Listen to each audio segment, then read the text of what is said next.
It was last summer that I co-chaired a working group for the National Institute of Health, and together with Dr. Bill Colucci at Boston University. And so our charge is to bring together the experts in mitochondrial biology and human disease and review the progress in the field.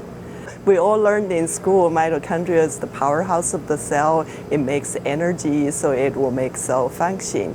But the research in the last few decades actually recognized that mitochondria plays more important roles, far more roles than just being the furnace of the house. It's actually the central controller of the cell, and it communicates with every part of the cell and coordinates the survival and death decisions.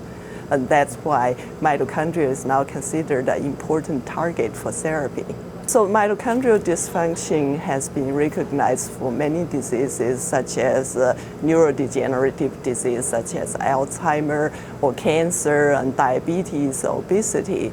But there's more progress in the heart failure front because heart failure was considered an energy deficiency disease at the early period of research. So, and doesn't mean that mitochondria is only important for heart failure. It's actually important for many diseases.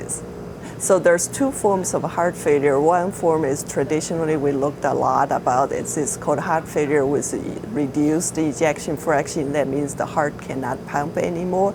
And now there's heart failure with preserved ejection fraction. Means the heart can still pump, but the blood doesn't return to the heart. So as our population age, the second kind of heart failure is rising in incidence. And there are already emerging studies showing the mitochondrial function in metabolism could play an important role there. So there's some very promising lead for us to pursue.